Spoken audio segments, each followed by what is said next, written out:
Ok, hagamos esto una vez más. Peter Parker era un adolescente tímido que fue mordido accidentalmente por una araña radioactiva que le dio poderes asombrosos, mismos que usó de manera egoísta y, tras la muerte de su tío Ben, aprendió que un gran poder conlleva una gran responsabilidad. Una vez más. Gwen Stacy era una joven que fue mordida accidentalmente por una araña radioactiva que le dio poderes asombrosos. Sin embargo, no fue capaz de salvar con ellos a su mejor amigo Peter Parker. De nuevo, una última vez. Este Miles Morales era un adolescente que luchaba por hacer suyo un espacio al cual sentía no pertenecer. Fue mordido accidentalmente por una araña radioactiva que le dio poderes asombrosos y, tras perder a su tío Aaron, tiene que asumir una gran responsabilidad que Peter Parker le dejó en su lecho de muerte. Cada una de estas historias es diferente, se lleva a cabo en contextos distintos, pero tienen varios elementos que los unifican como historias de Spider-Man. Es como si el origen de Spider-Man fuera una fábula moderna, una melodía que es replicada una y otra vez con distintas variaciones a lo largo de la gran sinfonía del multiverso. Pero a pesar de que esta melodía tiene variaciones, en el fondo sabemos que se trata de la historia de Spider-Man. La pregunta es ¿por qué? De eso se va a tratar el video del día de hoy, ya que me tocó platicar con el elenco original de voces de Across the Spider-Verse y con el par de genios detrás de esta historia para poder contestar a esta pregunta, analizando la filosofía de Spider-Man, las similitudes y las diferencias entre las distintas versiones y definiendo si existe una versión por excelencia del trepamuros. Cabe aclarar que toda la primera parte de este video no contendrá spoilers de Across the Spider-Verse. De hecho, los spoilers vienen casi al final del video, pero yo te aviso con tiempo para que veas el video sin problemas. Mi nombre es Go, el Monitor Geek, y el día de hoy nos vamos a tomar a Spider-Man muy, pero muy en serio.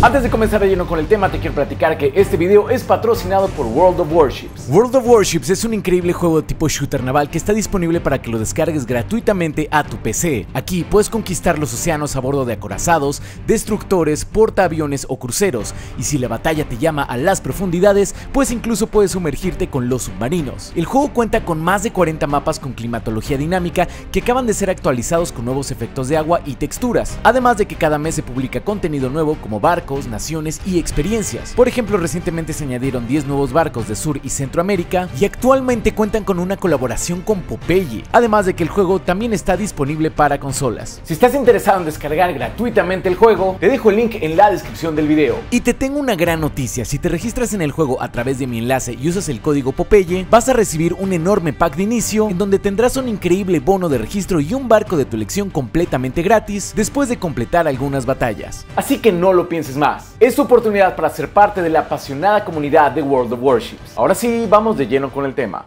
Capítulo 1. La experiencia humana de ser Spider-Man. Cuando hablamos de Spider-Man, usualmente pensamos en la clásica historia en la que Peter Parker es mordido por una araña radioactiva y se convierte en un superhéroe. Sin embargo, las variaciones de este motivo melódico central han dado como resultado personajes muy diversos. Hay veces que estos cambios hacen que una persona distinta a Peter Parker obtenga poderes por distintas circunstancias, como es el caso de Miguel O'Hara, el llamado Spider-Man 2099. En ocasiones, la historia gira en torno a una Spider-Woman, como es el caso de Gwen Stacy. A veces la versión alterna de Peter Parker termina yendo por un camino más oscuro, como es el caso de este Peter Benjamin Parker, quien abandona su regla de no matar y se convierte en un asesino entrenado por Wolverine, y hay universos en los que la versión alterna de Spider-Man ni siquiera tiene poderes arácnidos, como es el caso de May Reilly. Todas estas de cierta manera son una versión alterna de Spider-Man, ya que son una variación de este motivo melódico central, pero no creo que podamos decir que todos estos personajes son Spider-Man en esencia, aunque tengan nombres, orígenes o poderes similares. Observa el caso de Patton Parnell de la Tierra 51412. Se trata de una versión alterna de Peter Parker que también adquirió poderes tras ser mordido por una araña radioactiva, pero decidió utilizarlos para vengarse de su tío abusivo y se transformó en un monstruo arácnido que casi le quita la vida a su vecina Sarah Jane. ¿Consideras que podríamos decir que se trata de un Spider-Man? Yo diría que no. Y es que para mí una parte esencial de un Spider-Man es que se trata de una persona común y corriente que intenta utilizar sus poderes para el bien porque siente que tiene una responsabilidad. Quizás en un principio no lo ve de esa manera, pero la vida y la tragedia se las arreglan para hacerle llegar a este mantra que persigue al personaje, uno que a menudo le acecha. Un gran poder conlleva una gran responsabilidad. Entonces, si te fijas, hay un elemento trágico del cual el personaje no puede escapar. With great power comes great responsibility. That means going up against quite a lot. I think that's a huge part of each individual character's story, overcoming loss and or heartbreak of any kind. Pero la tragedia en sí no basta. Para que un Spider-Man sea Spider-Man, tiene que llegar a cierto aprendizaje moral a través de dicha tragedia. The idea of what it actually means to be Spider-Man, and part of that is dealing with significant personal loss and then kind of rising from that. Volviendo al caso de Patton Parnell, él claramente estuvo envuelto en muchos sucesos trágicos, como la muerte de sus padres y el hecho de vivir con un tío abusivo, pero llegó a una conclusión completamente diferente a la que un Spider-Man debería de haber llegado. En este caso, Patton es una versión alterna de Spider-Man, pero no es esencialmente un Spider-Man. Otro caso muy claro lo podemos ver con el Spider-Man del UCM, a quien muchos veíamos como una persona que intentaba hacer el bien en sus primeras apariciones, pero no siempre se sentía que fuera por un tema de responsabilidad, sino por un tema de aceptación. Sin embargo, en No Way Home sí vemos cómo es que Peter va desarrollando más este sentido de responsabilidad, el cual llega al límite cuando el Duende Verde mató a su tía May y ella es quien ahora le dice que un gran poder conlleva una gran responsabilidad. Hacia el final de la cinta sí vimos a un Spider-Man que se sentía diferente y que elige actuar de manera más desinteresada y sin buscar aprobación de otras personas porque siente que es lo correcto. Y estas similitudes entre Spider-Man podemos verlas incluso en personajes que inicialmente se sienten muy diferentes, como es el caso de Hobie Brown, y es que Spider-Punk es el ejemplo perfecto para entender cómo es que funcionan las historias de Spider-Man. En la cinta Across the Spider-Verse, Spider-Punk parece un personaje diferente ya que disfruta de estar solo y siempre siente la necesidad de ir en contra de la corriente, los sistemas y lo establecido. Sin embargo, sigue siendo parte de la experiencia de ser Spider-Man. He has the same story. He has the same, like, what the film explores. He has the same trigger points, and you can't avoid that. Do you know what I mean? So he is part of that. Like, well, and I think it's like he's part of the human experience. He's part of the spider experience. Do you know what I mean? No matter how resistant he is to it, he's still part of the Spider-Human Experience. Y este concepto de la experiencia de ser Spider-Man que Kaluuya mencionó se me hizo muy interesante porque me recuerda mucho a temas de mitología comparativa. La mitología comparativa es el estudio de las similitudes y diferencias entre mitologías de diferentes culturas para encontrar patrones y temas comunes. Según esta teoría, la historia de muchas culturas que jamás se conocieron tocan temas similares porque la experiencia de ser humano es similar. Es decir, a pesar de que venimos de contextos diferentes, todos nacemos de una madre, nos preguntamos de dónde venimos, tenemos que lidiar con la muerte, etc. En el caso de Spider-Man, el hecho de tener puntos en común, como la picadura de una araña radioactiva, la muerte de un ser querido y el hecho de fallar a la hora de salvar a alguien, moldean a la mayoría de Spider-Mans para comportarse de manera similar. Así como los seres humanos tendemos a contar historias similares, los Spider-Man tienden a llegar también a conclusiones similares, lo que forma una parte muy importante de su esencia y su código moral.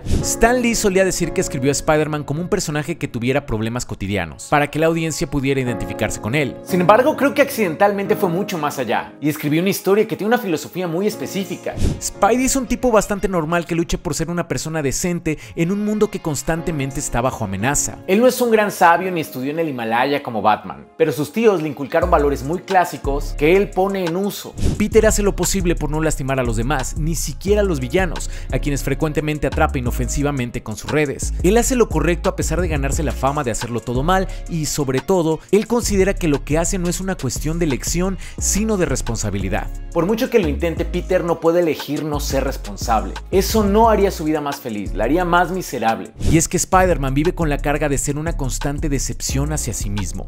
Hace lo que hace porque hubo una ocasión en la que sintió que falló y ahora siente que debe redimirse, lo cual nos habla de un sentimiento de culpa y de que sus actos heroicos, por admirables que sean, llevan en su interior también una dosis de arrepentimiento. La Biblia dice que al que mucho se le dio, mucho se le reclamará, y a través de estos textos antiguos podemos encontrar un precedente filosófico de la frase un gran poder conlleva una gran responsabilidad, algo que se ha convertido en una de las mayores enseñanzas morales de toda la cultura pop. Y todo esto juega un papel en la idea de que todos podemos ser Spider-Man. Capítulo 2. ¿Cualquiera puede ser Spider-Man? Ya vimos que uno de los puntos más importantes que Stan Lee escribió para que el público se identificara con Spider-Man fue el hecho de darle problemas cotidianos que pudieran parecerse a los que tenemos nosotros, como falta de dinero, problemas en el trabajo, etc. Pero eso no fue lo único. Otro punto que también hizo que los jóvenes lectores se identificaran más con el personaje fue el hecho de que Peter Parker era un adolescente, lo cual se acercaba más a la edad del lector de cómics promedio. Pero hubo un punto aún más importante.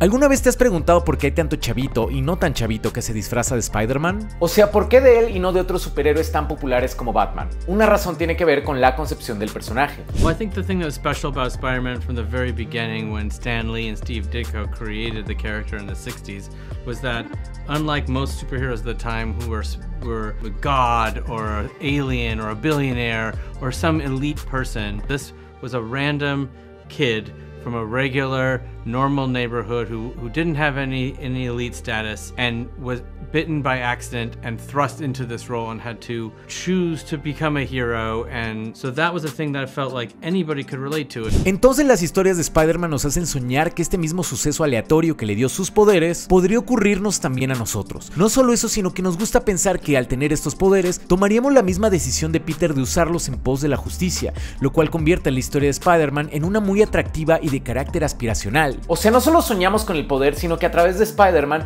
soñamos que lo usaremos de manera correcta. Así que ya sabes, si te vas a disfrazar de Spider-Man, procura no pelearte por los boletos en la fila de No Way Home, ni someter a alguna Mary Jane a una circunstancia pública embarazosa. And the fact that he wears a mask that covers his face made everyone feel like that could be me. The whole idea of it is kind of like anybody can wear the mask and anybody could become this. Pero, ¿de verdad, cualquiera puede portar la máscara de Spider-Man? ¿Incluso una persona que no es blanca? Personajes afrodescendientes como Miles Morales y Spider-Punk hoy en día ya son muy aceptados dentro de la cultura pop. Sin embargo, antes de que Miles apareciera en los cómics, el actor Donald Glover hizo campaña a través de sus redes sociales para que lo dejaran audicionar para el papel de Peter Parker en la cinta The Amazing Spider-Man. Y esto obviamente fue una noticia polémica. Tal vez puedas pensar que el enojo vino de que Donald quería ser Peter Parker particularmente, un personaje ya establecido como blanco, pero un año después, cuando Miles hizo su primera aparición en los cómics, la historia se repitió, y estos artículos del 2011 sirven como testimonio de la reacción negativa que el personaje tuvo en el público. Lo cual nos habla de que estos temas de inclusión, aunque se trate de un personaje nuevo en un universo alterno, siempre le causan escozor a cierto sector de la población. Hoy en día nadie podría decir que Miles es un personaje inclusivo, pero esto se debe a que su lucha se llevó a cabo hace 12 años, cuando muchos de los nuevos fans aún ni siquiera comenzaban a leer cómics. Pero el hecho de que haya una lucha que no te haya tocado no significa que jamás se llevó a cabo.